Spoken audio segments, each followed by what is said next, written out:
Hi guys, good morning to all. It's me Bhavna from Uttarakhand. Once again, welcome to back my YouTube channel. And guys, please subscribe my YouTube channel if you have not, and hit the bell icon also so that मेरी सारी notification सबसे पहले आपको receive हो जाएगी. Okay so guys, कैसे हो आप सब? मैं बिल्कुल बढ़िया हूँ. आई होप आप सब भी स्वस्थ होंगे, तंदुरुस्त होंगे और अपने घरों में मस्त होंगे. So guys, today I would like to discuss about chemotherapy. Okay so come let's get started.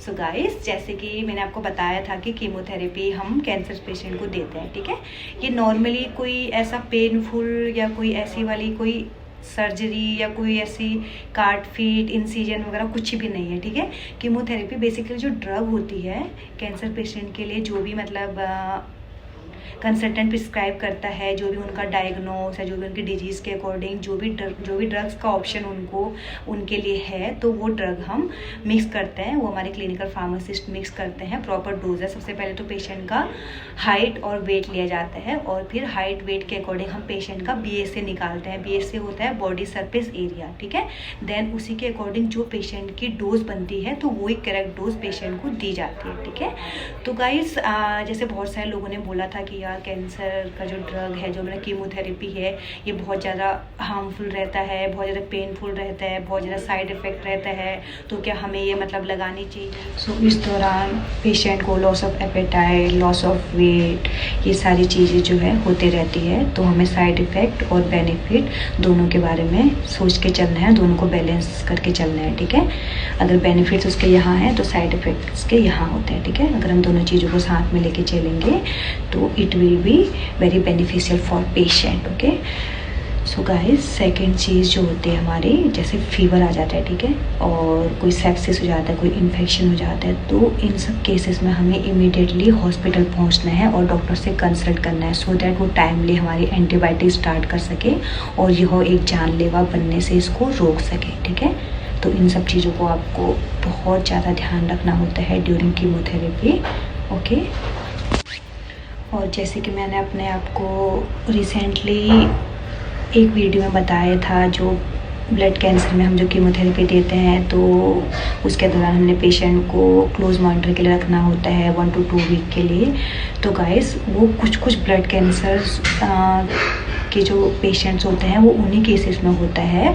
Otherwise जो और कैंसर के जो पेशेंट होते हैं उनमें ये सब नहीं होता है. ठीक है, और जो कहता है अदर कैंसर के जो पेशेंट्स होते हैं उनको कीमोथेरेपी या तो कंटिन्यू 3 डेज़ की चलती है. ठीक है, मतलब हर किसी का डिजीज़ कंडीशन के अकॉर्डिंग अलग अलग मेडिसिन का ऑप्शन होता है, तो वही मेडिसिन उनको प्रिस्क्राइब किया जा रहा है. ठीक है, तो किसी पेशेंट. सो गाइस, जो सबसे कॉमन साइड इफ़ेक्ट होता है कीमोथेरेपी से वो होता है हेयर लॉस. ठीक है, मतलब हेयर पूरी तरह से निकल जाता है और नोजिया, वॉमिटिंग, फीवर, वीकनेस, और जो सबसे ज़्यादा कॉमन होता है वो होता है हमारे ब्लड काउंट लो हो जाते हैं. ठीक है, ब्लड काउंट जैसे हमारा प्लेटलेट लो हो जाता है, हमारे WBCs कम हो जाते हैं, हमारे टोटल ल्यूकोसाइट काउंट कम हो जाते हैं और हमारा हीमोग्लोबिन कम हो जाता है. तो कीमो के दौरान जब भी हमको कीमो चलती है, कीमो के 24 आवर्स के बाद हम पेशेंट को एक इंजेक्शन लगाते हैं, वो होता है ग्राफिल. ठीक है, तो ग्राफिल इंजेक्शन इसलिए लगाया जाता है ताकि कीमोथेरेपी के बाद जो भी हमारे ब्लड काउंट इम्बैलेंस होंगे तो उनको मेंटेन करके रखता है हमारा ग्राफिल इंजेक्शन. ठीक है, तो ये ग्राफिल इंजेक्शन दिया जाता है.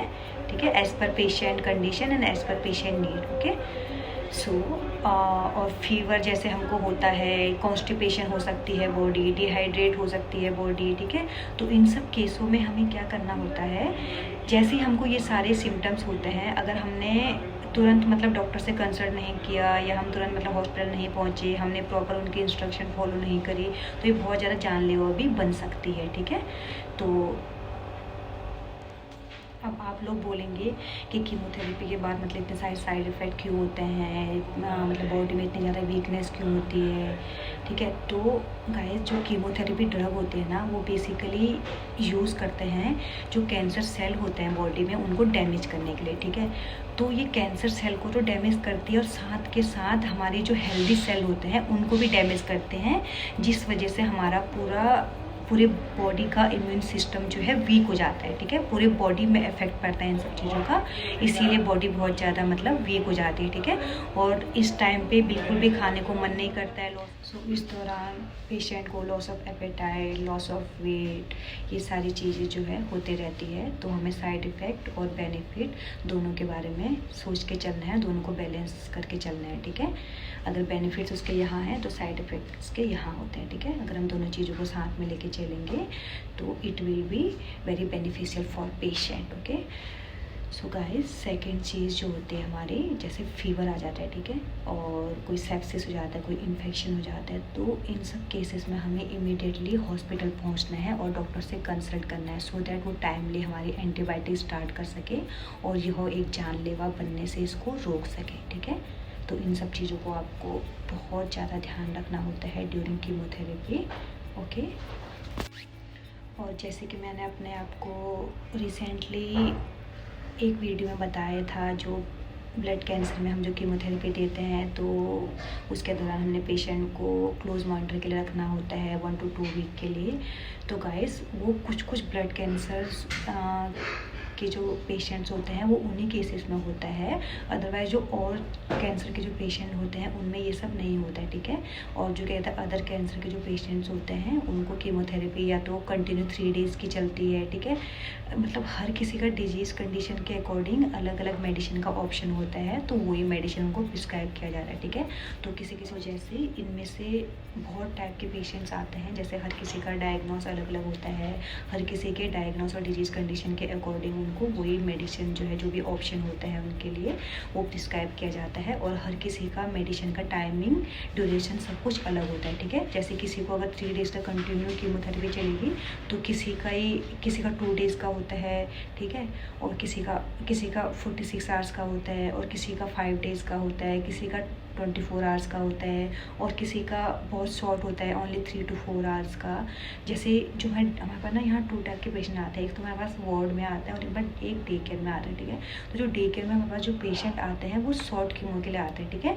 तो उनका 3 to 4 आवर्स में ही कीमो फिनिश होके वो घर चले जाते हैं नॉर्मली, ठीक है। और जो वार्ड में जो पेशेंट आते हैं हमारा, उनको 46 आवर्स का कीमो या उनको जो भी लंबी कीमो जिनको चलनी होती है वो हमारे पास वार्ड में एडमिट होते हैं, ठीक है। तो इसके बाद पेशेंट चले जाते हैं। तो हर किसी का ना जैसे किसी का नेक्स्ट फॉलोअप जो होता है, मतलब नेक्स्ट जो भी उनको क्या कहते हैं बुलाया जाता है नेक्स्ट कीमो के लिए, तो हर किसी को टाइमिंग दिया जाता है। जैसे किसी का 2 वीकली चल रहा है, किसी को 1 वीकली चल रहा है, किसी को 3 वीकली चल रहा है, तो इसके अकॉर्डिंग पेशेंट आते हैं। और कीमोथेरेपी के 1 या 2 दिन पहले पेशेंट को अपने सारे ब्लड रिपोर्ट वगैरह करवाने होते हैं, ताकि हम उनके ब्लड रिपोर्ट के आधार पर ही उनकी कीमो स्टार्ट कर सकें और उनकी फ़िज़िकल हेल्थ अगर बिल्कुल ठीक हो तभी हम। अगर पेशेंट की फ़िज़िकल हेल्थ बिल्कुल ठीक होएगी, पेशेंट को 48 आवर्स में कोई फीवर नहीं है, मतलब 2 दिन से पेशेंट को कोई भी फीवर नहीं आ रहा है, ठीक है, या पेशेंट को कोई और अदर प्रॉब्लम नहीं हो रही है और उसके ब्लड रिपोर्ट सारे नॉर्मल है, तो तभी हम पेशेंट को कीमो देते हैं। अदरवाइज़ हम होल्ड कर देते हैं। अगर कुछ भी इनमें से कोई भी प्रॉब्लम अगर पेशेंट को आती है तो उन केसेस में भी हम मेडिसिन देना प्रेफर नहीं करते हैं, अदरवाइज़ ये पेशेंट के लिए बहुत ज़्यादा डिफ़िकल्ट हो सकता है, ठीक है। और कीमोथेरेपी के दौरान हमें पेशेंट्स के डाइट पे भी ध्यान देना होता है, ठीक है, ताकि वो कहता है प्रॉपर अपना डाइट लें, ताकि जो भी वो डाइट ले रहे हैं वो प्रॉपर हाइजीनिक और प्रॉपर कुक्ड होना चाहिए, ठीक है। ड्यूरिंग कीमोथेरेपी हम पेशेंट को कोई भी कच्ची वेजिटेबल्स, कोई भी कच्ची सैलेड, ये सारी चीज़ें और बाहर का फूड बिल्कुल भी अलाउड नहीं करते हैं, बिकॉज़ ये क्या कहते हैं, क्योंकि पेशेंट को ना छोटी सी छोटी चीज़ से भी ना इन्फेक्शन हो सकता है, बिकॉज बहुत ज़्यादा सेंसिटिव होते हैं। मतलब सारे जो हमारे कीमो पेशेंट होते हैं ऑलरेडी वो इम्यूनोसप्रेसिव पेशेंट रहते हैं, तो इसलिए हम उनको अवॉइड करते हैं कि कच्ची सैलेड एंड कच्ची वेजिटेबल्स एंड बाहर का फूड एंड ज़्यादा ऑयली स्पाइसी ये सारा खाना जो है अवॉइड करें। ओनली घर का बना हुआ कुछ भी खा सकते हैं जो अच्छे से कुकड हो, ठीक है। और फ्रूट्स वगैरह भी जो मतलब पील ऑफ कर सकते हैं उनको तो खा सकते हैं इजीली, और जो हम पील ऑफ नहीं कर सकते हैं तो उसको हमने गर्म पानी में अच्छे से भिगो के अच्छे से वॉश करके वेल हाइजीनिक तरीके से खाना है, ठीक है, सो दैट उनको हम इन्फेक्शन से प्रिवेंट करते रहे, okay. So guys, I hope आप सब लोगों को मेरा ये वीडियो पसंद आया होगा एंड आप लोगों ने बहुत ज़्यादा इन्फॉर्मेशन गेन की होगी and still you have any doubt so you can ask me any time, okay, because I am here to help you out and I will always try to help you in a best possible way. Okay, so guys, please like, share, comments and subscribe my YouTube channel and bye bye, take care all. मिलते हैं एक new blog के साथ. Okay.